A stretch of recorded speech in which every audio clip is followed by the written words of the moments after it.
All right, guys, so now we're gonna move on to flatting, which is when you put in the base colors of a piece. By virtue of me doing such complicated pieces, I needed to limit the number of colors that I was gonna use. Because if I were to color this like correctly, so to speak, where every color is its true local color in real life, it would take forever.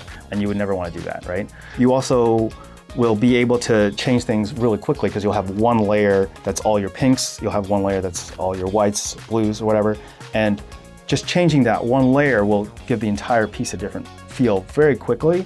The order in which I do my flats, I go from light to dark, warm to cool. The first thing I want to do is change my background to a color in which white is going to pop out. I always want to start with the figure, and they usually have white eyes. Always go with kind of a middle gray. It's just to reserve a part of the spectrum for your highlights later. There's multiple ways to get to coloring flats. The most brain dead simple way is to straight up just start painting things, right? And just being very clean and careful. So for skin tone, going slightly warmer and maybe a little darker. Okay, so this is the second approach, which is to just over color the lines, right? So you're going past it, and really this technique is born out of the frustration that like, even when you're careful, I end up having to fix all of these things anyway. I'm not careful enough, or just things are hard to see sometimes, so you miss it. That happens, so this approach is just like, get it quick and dirty in, and then go back and clean it up later. This just kind of like is a faster way to just get things in. You might be able to kind of map out where color will be much faster just for your own pre-visualization of figuring out what your piece is. So now I will just clean this one up. The next one is one you've probably seen many others do as well. This is where you straight up use a lasso tool and you use a color fill option. So up here is the lasso tool. Here is the color fill option. I'm using freehand to just draw this selection in. And it's honestly really similar to the idea of just coloring things in manually. It's a feel thing. So seeing the lasso, seeing it going through the line work, sometimes that feels better to just know that that's what's happening. It's also way less natural, I think, of an experience with coloring. So sometimes I'll say to myself that I'm going to color the whole thing this way, and then I intuitively switch back to filling it in at certain moments where it's just like easier to be direct with what you're filling in. So don't feel like you're ever locked down to any of the approaches that I'm showing you all the way through. Know what's available, and sometimes it's just better to do one versus the other. So just to reiterate, I'm doing all of the skin tone on one layer, and that is just because thinking in those sort of terms where all of one color is on one layer and I have those layers in order, it's just easier for me to keep track of what it is. And once everything is mapped out, then I can always go back and lock the selection that I've masked. So doing the flats in a minimalist way is a really great way to figure out quickly what sort of color balance and palette you're going for, but I just try to keep it as limited as possible. So I want to reuse the same color for multiple things if it's within a close enough range, just to give me less knobs to turn later when I'm trying to figure out what the overall balance should be. Okay, so the last approach I want to show you for flats has to do with something called a reference layer. Here's my line layer. I am going to click it and select a reference. The way that selection is working is that it's as if I am on my line layer when I'm on any other layer. As far as I know, this is a unique feature for Procreate. Photoshop has something similar in which you can select all layers, but this is pretty novel. I think it's also in Clip Studio, but that's a software I'm less familiar with. For example, if I were to do an automatic selection, which normally, finds whatever line as a bounding box, it's now using the information from my reference layer to do that. So with this last character, who is thankfully somewhat cleanly lined, I can select here. Nope. I can select here and have that filled in. What happened initially is when you first tap, you can hold and choose how much of a threshold there is to fill in more. So if I have it all the way, it's going to fill in everything. What this approach will reveal, though, is where you have incomplete lines that threshold won't cover. So because she has a gap here below her chin, it's going to fill in this entire section. So this method of doing flats, it has two drawbacks. One is your line art has to be exceedingly clean, and two, it will fill up until the line. And sometimes that's not useful because your line art might be somewhat transparent in certain ways. So like if you use traditional line art or if you do anything with a texture on it, sometimes the line is actually not just full 100% black, in which case your color will only go up until the edge of where that line appears, as opposed to underneath it a little bit, which is what you want. So doing it this way, it has those two drawbacks. But if you're the sort of person that really likes to clean up your lines and make everything pristine, then it makes things way more convenient and way faster. Because I was really quick with my line art, I'm going to see tons of issues like this. For the game Sea of Stars, however, I did all my line art pristine and clean just because, it's for a client and I want them to not have an incomplete idea of what some of my shapes are. So this is the approach I did for the entirety of that game. So like I said, though, you can combine these approaches. I can have that not so great selection happen and then just go in manually and erase. Today's going to be a game of speed, so I might get as much of this in as I can and then just clean that up as opposed to going back and cleaning the line to make the selection correct, which is normally what I would do, but no, not today. Okay, so that's most of the skin tone. One thing that I'll point out is the eye color is probably not going to be brighter than either of these, but it's just so much easier to fill it in and then go back and erase here that's what I'm going to do instead.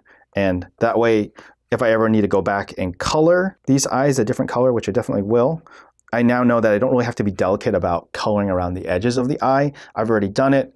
And the reason I've done it here is just so that I can keep my layers in that order for my own organization and ability to know what's going on. So there's my skin tone. And aside from the warm to cool, one of the things that I think is very important when deciding the order to color things is sometimes you have a key color on a character. Let's say they have really bright blue hair or really, just like with Zale and Valir. Knowing that that color has to read and be its true color, sometimes it's important to start with that color just so that you can make sure the other colors you add will balance against it and complement it as opposed to contrast or fight it somehow.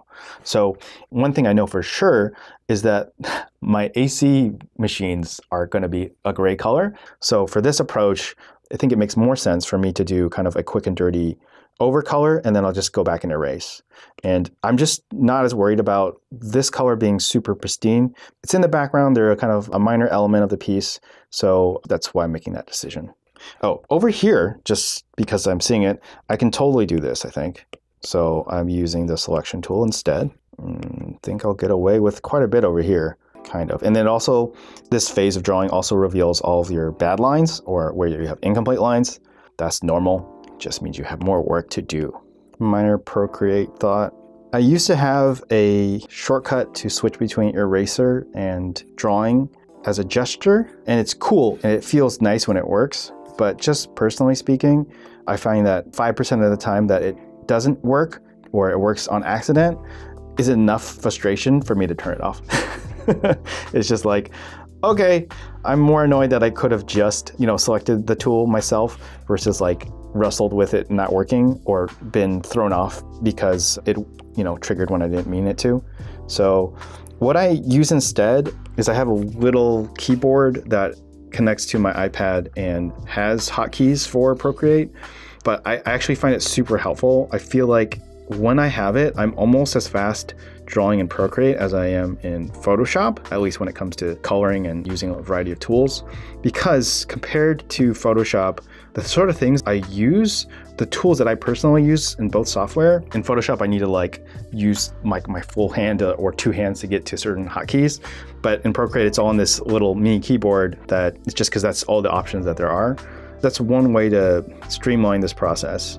And I do find it super helpful. So far, the approach has been to go from light to dark, warm to cool.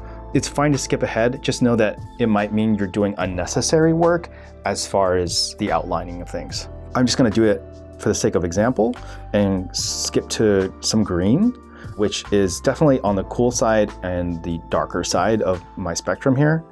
Now I'm gonna need to change the background color because this blue and green, they're too similar in value, so it's a lot easier for me to make mistakes and not catch them.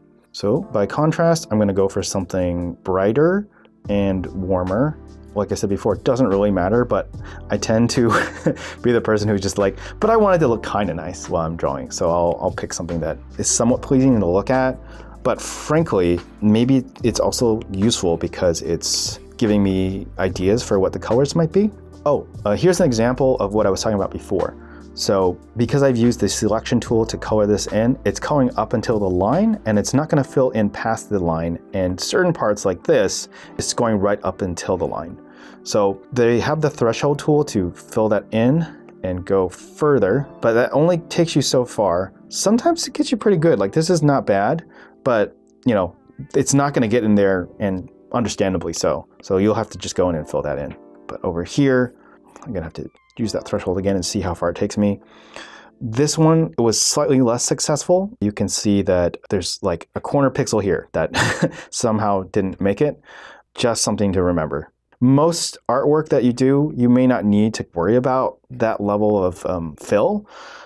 I personally do, because I know a lot of the artwork that I do, I might want to have printed or blown up, and you might not notice it when it's on your phone and the image is this big, but if you blow it up and you print it where the physical thing actually is this large, then you will see it, and they kind of like, it's surprising how a printer can pick up those tiny pixels. Another thing is, because I'm using the auto selection tool here, it's my mistake that there's a line going through this green here, but if I want to go back and erase that line to fix that mistake, obviously it has not been colored in, versus it probably would have been colored in if I had used any of the other approaches. It just means you got to take one more step and fill it in again, which may not sound like a big deal, but when you're coloring in a giant piece like this, it's obnoxious. I hate it. So some of you might be thinking that choosing this green for all of the green elements might not be what you would go for. That's true for me too. The point of this here is just to get them filled in and masked in. And if I want to go back and change individual colors on certain leaves or just give variety to a scene, I can go back and do that. For now, I'm just trying to get a baseline palette established. So knowing that all the greens are generally going to be close enough is what I'm going for. And honestly, the variety in color, a lot of it might be good enough from adding light and shadow. So I had this same mistake over here as earlier where I have a line going through this leaf, but because I've colored it the old-fashioned way, I can more easily think about just fixing the line without filling it in as hard.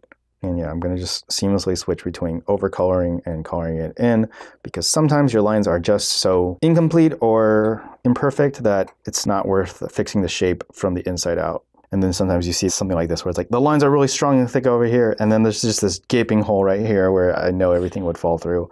And you're like, do I go fix that line or do I just fill it in manually? And in this case, I'm going to have to fill it in manually. Oh, I'm on the wrong layer. Do not walk! That's the most annoying thing in the world. It's when you're on the wrong layer. Okay, so fixing the wrong layer issue. Turn off the other layers. You can do a quick selection of a single layer by holding it down, turning the line art back on. And I can see that this layer is supposed to be only skin tone. And you know, this is kind of helpful in the fact that because I know the way my layers are set up, I know that this layer shouldn't have more than one color. So anything that isn't the color that should be there, I can more easily be like, that needs to get out of here. Two ways to get this out of here, but I will say, in Procreate, the more useful way to address this or to select this is to use the freehand selection versus automatic, only because automatic has the same issues I mentioned earlier with filling in things, where it might get like up until most of it, and then anything that's got any bit of texture, or even sometimes not for some reason, it might leave there, and it will leave this trail of pixels that's like just hiding on this layer. Okay, so using freehand, just literally straightforward, like grab the thing. For me, 3-finger swipe down, which I think is the default. I can cut and paste that. It'll leave it in place, which allows me to then just reflatten it with the proper layer.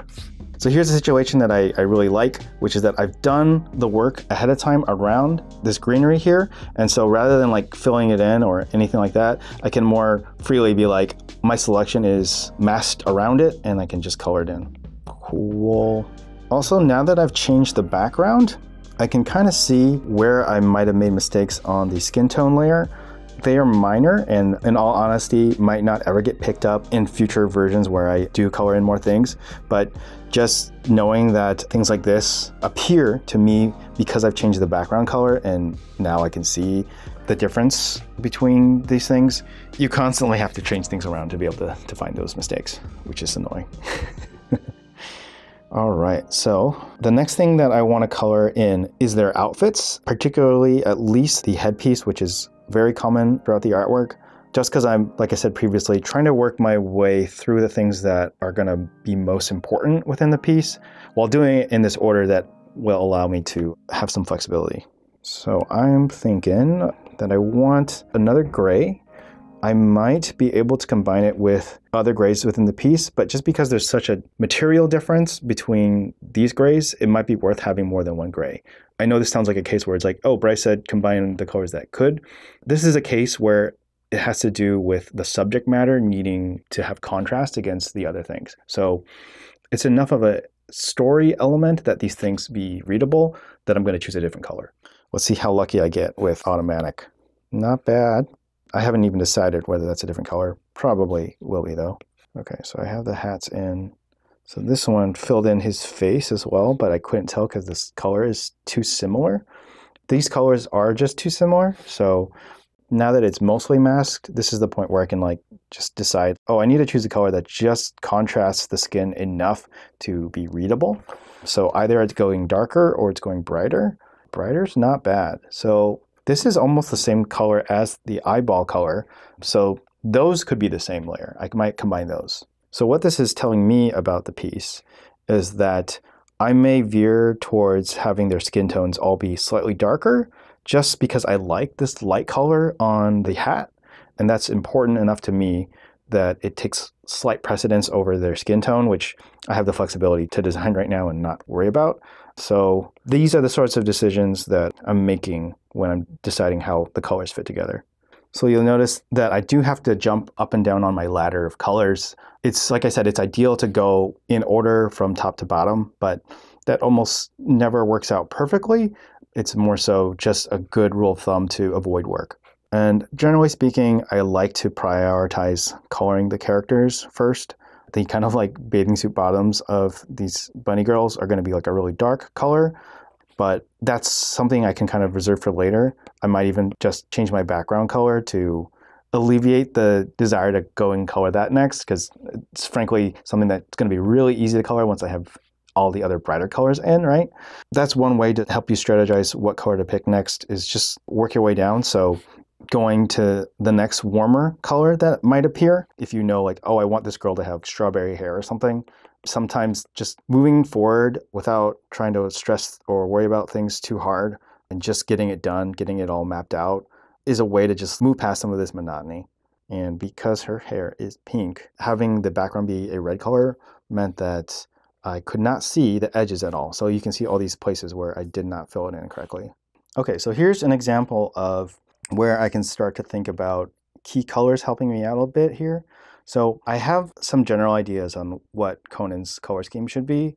And because I generally just don't want there to be one-off colors in which, you know, it starts to turn into a million layers on this thing, it means that if I like this color red, and I know I have another color that could be similar or might even be the same, then I will just reuse that color over there and then merge the two.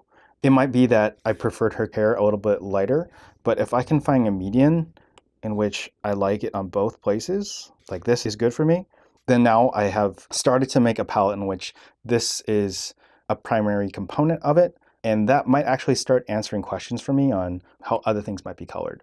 For example, it's like, oh, now I have this warm color that could work for the inside of the ear on this cat.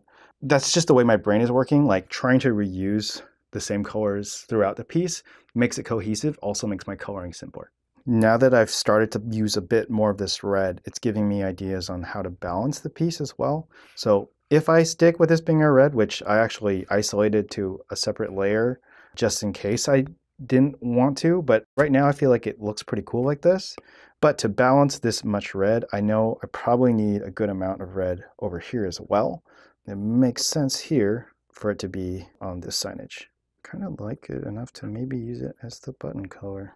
So for this next bit, I am gonna have to be a little experimental because I don't know what I want the color to be on the boots here. I might want it to be the same as this red, but I'm thinking that it probably needs to stand out separately, but I don't know how far away I want to go from the headpiece. So I don't know if I'm gonna want this color to stay this way or the final, but I'm just gonna mask it out and then play around with the hue slider to see if I like it. All right, so while it's in the selection tool and I'm using it as a color fill, so it's selecting it directly, compared to a hue slider in which I'm adjusting a color, this is letting me select the color, which is pretty helpful. It's not that I'm even close to knowing what color I want. I have to like find it. So I feel like my instinct for the brown is pretty good. It's not veering away from anything else that's in the piece too much. And I'm just deciding how dark I want it to be. But also at this stage, I could be like, what if they're pink? You know, what if it's more pink? It's not bad either. So with something like this, I might just find something good enough and then leave it. And if I feel like it needs to be adjusted later, I know obviously where to find it. Oh, I totally forgot one other way to do flats. Draw an outline around the area that you want to fill and kind of more old school paint bucket style, drag over the color to fill that selection.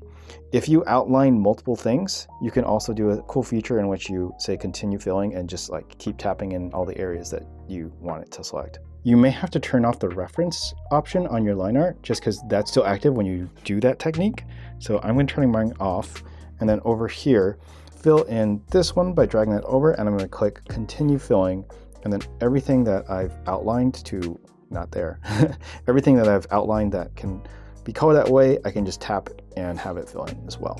Ooh. So what I'm running into here is I've chosen a color that is layered higher than a color that I've already colored. So it means I now have to avoid that color when filling in things, which is very annoying and something you want to avoid. Sometimes you can't, sometimes you don't have the idea in the most efficient order possible, and that's fine too. Here I've made a decision to color this in gray, but I know this has to be gray, and I don't want there to be too much overlap here, which would make things less readable. So that's informing how I color that. And I think this slightly darker gray makes a great secondary gray for the AC units, which don't need to be super interesting. So having this kind of like monotonous color on them, pretty fitting. So here's a place where my initial pass at coloring these AC units was kind of rough in that I didn't bother to mask out these areas in which I think it should be a different color, which is not a big deal because I can now just go back and erase those areas. To me, it's like, it might seem like an annoyance, but to me, it's similar to just having to color these in the first time. I've just kind of like delayed part of that work until now, but because the selection that I'm making is pretty much already all figured out as far as like where the additional colors are going to go, doing that underneath that masking makes this pretty fast. One thing that I added here was AC units on these telephone poles. It's pretty stupid. I have held off for as long as I think makes sense to color in some of the darker tones on our characters because I am becoming less and less sure of what other color should come next just by stubbing in colors that I'm more sure of, despite the fact that it might have some overlap. That means I have to, color more carefully around these sections. It's not a big deal to me. It's kind of worth the sacrifice of that repeated work, just because it'll help me understand a little bit more clearly what I'm dealing with for the overall palette. Okay, so this is a spot that I think is kind of interesting. The color of Conan's shoes being yellow was kind of a signature color for Conan. And so where else to use it, I wasn't sure at the moment. But now that I have more things filled in and I see that like gray neutrals are the dominant color, that I can't really have my cat be gray anymore in the way that I thought it looked kind of nice. So this is honestly still experimental, but I'm thinking it makes sense story-wise for Conan's cat to match Conan somehow. So picking yellow for this color feels like a good fit. Yeah, it's almost like the yellow is a color that I think is going to be the highlight color and that it's going to be drawing your attention to them specifically just because they're the brightest thing in the scene. Generally, that's what the highlight means, but I think I use the term interchangeably to be like highlighting visually as well as highlighting like story-wise what I want you to look at. Yeah, so maybe the wrench being yellow here actually might make more sense. So to do that, I would skip over to the layer that it's on. I'll alpha lock it. I could honestly just swipe through like that to have it colored. You know, if I want to do multiple things at once, I might color fill it all the way, make sure that selection is really wide, and then cut and paste it directly from that tool. Drag it over here. Because generally the things above here have been so clean because they're towards the top, it doesn't have any issues just moving down there and being part of this yellow layer. Now putting yellow throughout the piece is the next thing I'm going to figure out. So one thing to point out is once you've filled in the most important colors for your characters or important elements, there will be like really big areas of color in the background that don't really fit into this order of color and light to dark that I have been harping on so much. I personally just feel like the last few layers being background is not difficult for me to distinguish from the overall theory that I've been discussing with you guys. So I will have things like, oh, in the far background, the brighter buildings can be down there. And if I were to add clouds or something, you know, I wouldn't do that on the top. Just having it in the background is totally fine. And overall, this whole system is mostly about making things easy for you to understand and to access the tools that you need to adjust. And so these sort of exceptions are things that happen to me too as well. And actually, you know, I just don't even think to mention it because I just feel like it's such a non-issue, but I'm sure some of you will have thought about that. Like, would you draw the clouds on top first in front of everything else? No, it's to me such a background element that it being on the bottom beneath everything else still makes sense. There's places where I feel like certain colors got put onto the same layer, the gloves, bike, pants here, that maybe don't make sense to have all the same color. So the way I'm going to do that is go over to the layer, I'm going to alpha lock it. What that does is it makes it so it's no longer possible to paint outside of any area that hasn't already been painted. So I can very easily freehand select something like this and make that entire selection a different color. I don't want it this brown, it just happens to have brown selected. Now I can go in and change this color. So the thing that I think most students will struggle with during this stage, to tell a little bit of a story, I've had my assistants do some flats for me in the past, and frankly, they don't follow them enough to a T that when I receive the piece, what I see is one where the colors are kind of in a random order, which makes it like you just have to memorize your file a lot more than knowing intuitively where to look. And what that does for me is it just makes the whole rest of the process a lot slower. It never feels worth it to reorganize your file because moving layers around means you'll have to redo additional work. That's just gonna make coloring later a lot more locked into choices that you made that maybe you weren't thinking holistically on how things should fit together. Now it's just too hard to make a change, or it's really inconvenient to make a change that might make your piece a lot better, or might give you the flexibility to think about an element of your piece that could make it a lot better.